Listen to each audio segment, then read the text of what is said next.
My name is Sarah. I'm 32 years old. I've been married to my husband Kevin, who is also 32, for 3 years now. Both of us work full-time jobs, juggle household chores, and we've been making it work. We don't have kids yet, but life has been fun, just the two of us. I work in sales for a trading company. A tough job, but it pays well, while Kevin earns less. But he loves his work and takes pride in it, and I've always admired that about him. Kevin often goes fishing, his hobby, and I was okay with it because it was his way of taking a break from work.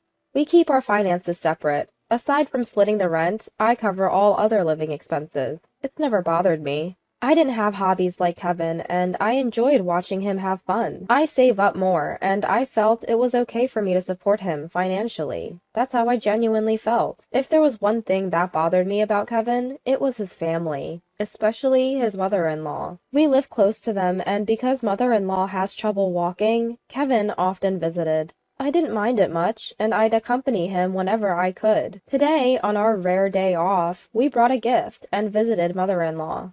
Well, it's been quite a while, hasn't it? Sorry we've been away. Mother-in-law sighed, seemingly annoyed. It's only been 2 weeks since we last visited. Kevin went alone last week because I had to work on my day off. You may be busy with work, but you're also a wife, you know. Yes. Every time we meet, mother-in-law throws snide comments my way. She doesn't like that I earn more than Kevin. A woman should support and stand by her husband, she'd lecture. Mom, enough. We're handling it between us. Well, if you say so. I think mother-in-law, who's been a homemaker her whole life, can't relate to a working woman like me. Really sorry about that, Kevin said on our way back home. The constant passive-aggressive comments and lectures were stressful, but Kevin always stood up for me, which made it bearable. Hey, it seems like this month's rent hasn't been paid. Checking my bank account after work, I noticed there was no money. We couldn't make the withdrawal.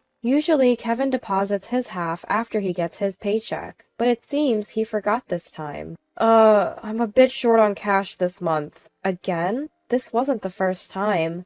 Sometimes he'd buy something and not have enough to cover his half of the rent. Annoyed, I let out a sigh, and Kevin chuckled nervously. Sorry, can you cover it this time? He said it like it was no big deal. I'd understand it if it were once in a while. After all, we all want to make a big purchase sometimes. But didn't you say the same thing last month? It's a limited edition fishing rod. You said the same thing last month, didn't you? Couldn't you have discussed it with me before buying it? Even though we have separate finances, if we can't stick to the budget, we can't make it work. Especially when Kevin only pays half the rent. If he doesn't even cover that, then I'm left to handle all the living expenses. That's just not fair. Ugh, enough with the nagging.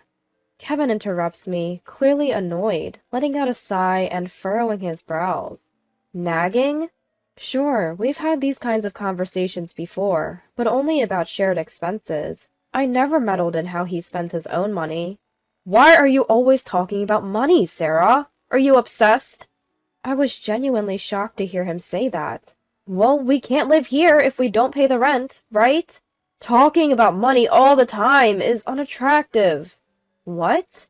Unattractive, Kevin says, looking right at me. Why would he say something like that? I liked that Kevin wasn't concerned about money, and I was okay with managing our finances.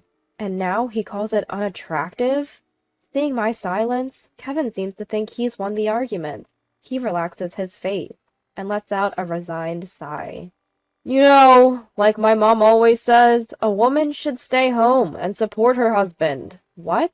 If you don't make me look good, you're the one who's going to be embarrassed.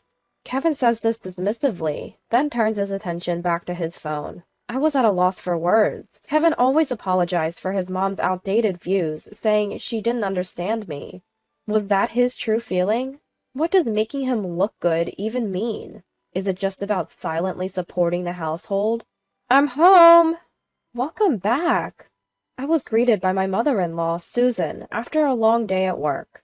What? Susan? I wasn't informed she'd be here today. Ignoring my surprise, Susan takes my bag and heads inside. I rush in and am speechless at what I see in the living room. What is all this? Boxes and belongings are cluttered everywhere, leaving no space to walk. Not just Susan, but my father-in-law is here too. Kevin is casually watching TV and drinking a beer. What's going on here? Lower your voice. What is all this? Kevin frowns at my confusion. My parents moved in today. Moved in? Here? He never mentioned this, not even this morning. Ignoring my shock, Susan is happily unpacking. Wait, I wasn't told about this. My mom's legs are getting worse. It's hard for her to live alone. But we have extra rooms, so it's fine. It'll lessen your burden if my mom lives with us. That's right. I'll help with the chores. It'll be good for you since you're so busy. I guess they never really cared about how I felt. Even if I said no, it seemed like no one would listen. What hurt the most was Kevin's attitude. We had rented a larger house with extra rooms, thinking about our future family, but I never thought our family would grow like this. My life turned into a living hell. My in-laws, father-in-law and mother-in-law, took over the room we had saved for our future kids and acted like they owned the place. I couldn't even sit on my favorite sofa or use the dining table anymore. I was expected to do all the housework and wasn't even allowed to sit. The only time I could sit was when everyone else was asleep. Eating leftovers alone, I couldn't help but cry. What am I doing? How did it come to this? When I asked for financial help, they berated me, saying, "You're earning money. Why are you so stingy? Planning to take our pension too?" When I talked to Kevin, he looked visibly annoyed. What's the big deal? Mom is helping with the chores, isn't she? Even the chores were eventually pushed onto me, with complaints about aching legs. I did the laundry, but I didn't like having my father-in-law and mother-in-law do the washing together. I ended up doing my own laundry, and despite the increased workload and financial burden, no one listened. Worse, I was told, "I didn't think you were such a cold person. If you have complaints, then leave." The Kevin who said this was not the Kevin I had loved. Maybe I should leave. I never thought I could be happy with these people. Your cooking is bland. I don't like the clothes. Why are you so slow? Don't you care about your family? Every day I was criticized for various things. I got used to seeing my meals thrown away and my belongings tossed into the trash. I felt nothing anymore, even when they nagged me daily. About this month's living expenses. You're still talking about that? You earn well, it's fine. But my credit card is being used without my permission. Is this all you, Susan? I just borrowed it. I'll pay you back eventually. Mother-in-law snorted when I showed her the statement. I don't know what she spent it on, but how could she spend nearly $5,000 in a month? Well, she admitted to the unauthorized use, and there's no way she could deny it with all those brand name items in her room bought with my card. Kevin said nothing, even after seeing this.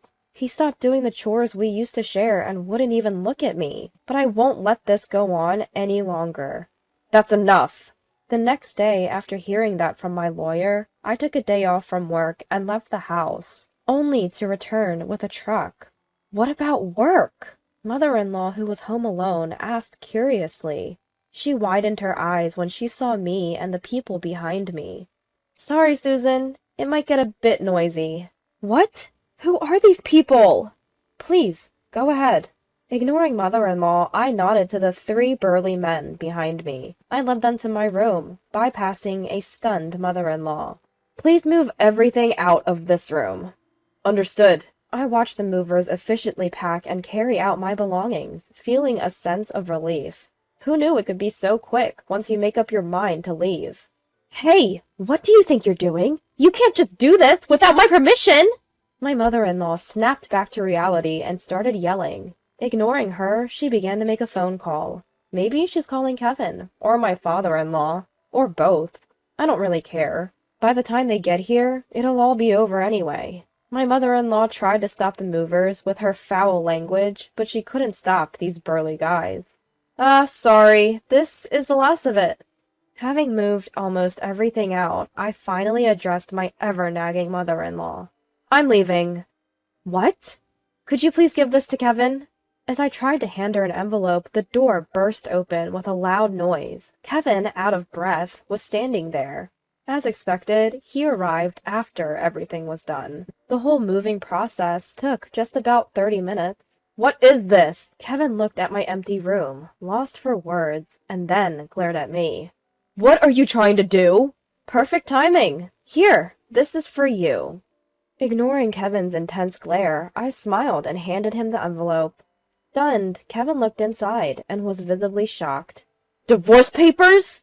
"What?" My mother-in-law also peered over, her eyes widening. "How dare you give divorce papers to my son?" "It means exactly what it says. Shall we get a divorce?" "My son married you! You should be grateful and serve this family!" The movers, who had been waiting, frowned at my mother-in-law's outrageous comment. Seeing their reactions, I was convinced that her behavior was indeed abnormal. Good, this isn't normal. "You did say, if you have complaints, then leave, right?" "I didn't mean it like—" Kevin hesitated. He probably never thought I'd actually leave. He couldn't have imagined I'd walk away. "So you thought I'd just quietly obey?" "Well, I have plenty of complaints, so I'll do as you wished and leave. I'm not stupid enough to stay here and endure this." Leaving those words for a stunned Kevin, I walked out of the house with the movers. "Sorry for involving you in this mess," I apologized. "No problem. We understand," they smiled. "You've had it tough," they all said, comforting me. I couldn't hold back the tears anymore. I was scared. I was sad. I was frustrated. But I managed to leave. I felt proud of myself for that. Later, I formally filed for divorce through my lawyer. "If you have complaints, then leave." After that conversation, I had been quietly preparing for divorce.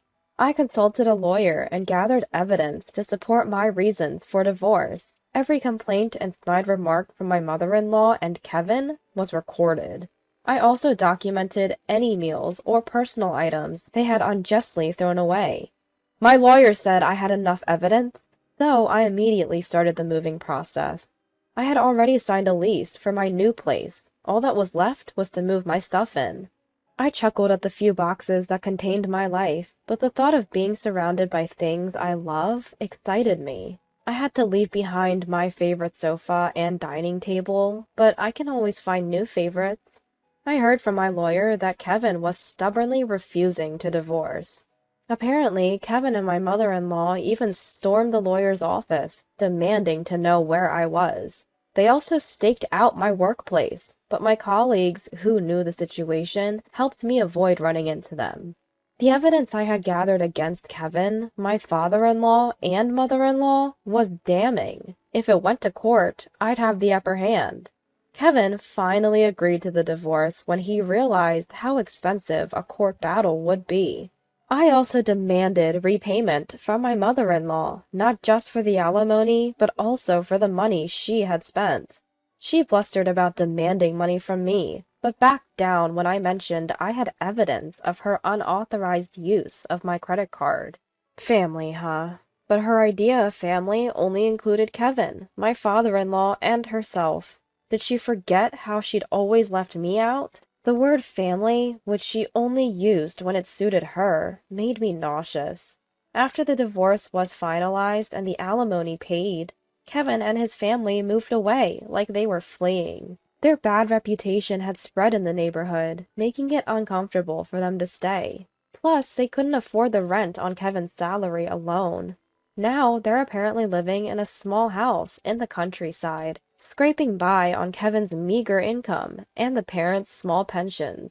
"I'm miserable without money. Won't you come back?" Kevin has emailed me multiple times, but I've blocked him without even reading the full messages. As for me, I'm surrounded by things I love, doing a job I enjoy, and living a happy life. No one's throwing my stuff away anymore. No more worrying about complaints. Life is good. Now there's someone at work who's caught my eye. We're both busy, but he's a kind person who says we can take things at our own pace. He knows about my past failures, and has told me he'll wait until I'm ready to trust again. We both want a life where we're independent, but supportive of each other. That's the life I plan to live with him from now on.